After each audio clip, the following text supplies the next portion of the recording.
आपने मेरी पिछली वीडियो में CGST, SGST, IGST समझ लिया ये क्या है। इसके साथ ही मैंने बता दिया GST क्या है। इस GST टिप्स के अंदर मैं आपको बताता हूँ कि आप जो इनवॉइस बनाएंगे, जो टैक्स इनवॉइस बनाएंगे रजिस्टर्ड कोई भी पार्टी, वो अपने इनवॉइस में टैक्स कैसे लगाएगी उसके बारे में बताता हूँ। इन केस अगर माल इंट्रा स्टेट है, इंट्रा स्टेट का मतलब विद इन स्टेट है, स्टेट के अंदर ही अगर उसको माल भिजवाना है या यूनियन टेरिटरी के अंदर ही उसको माल एक स्थान से दूसरे स्थान पर ले जाना है, तो उस कंडीशन में वो दो टाइप के टैक्स लगाएगा, एक CGST, एक SGST या UTGST।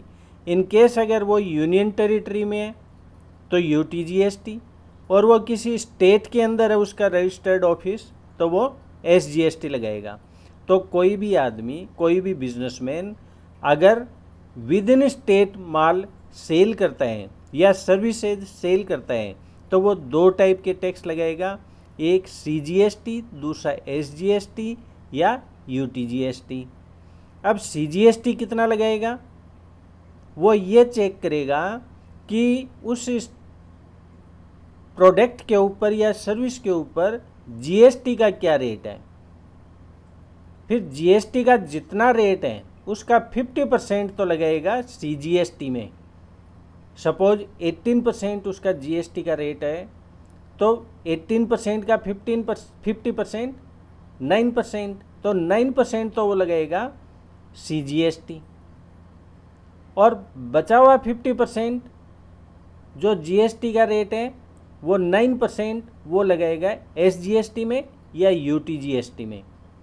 तो अगर विद इन स्टेट या विद इन टेरिटरी वो माल बेचता है, इनवॉइस रेज करता है, उस सिचुएशन में दो टाइप के उसको टैक्स लगाने पड़ेंगे, CGST और SGST या UTGST। दोनों 50-50% सेपरेटली उसको इनवॉइस में मेंशन करना पड़ेगा। टैक्स का रेट भी मेंशन करना पड़ेगा, जैसे यहाँ पर 9% CGST, 9% SGST, फिर उसकी अमाउंट भी मेंशन करनी पड़ेगी।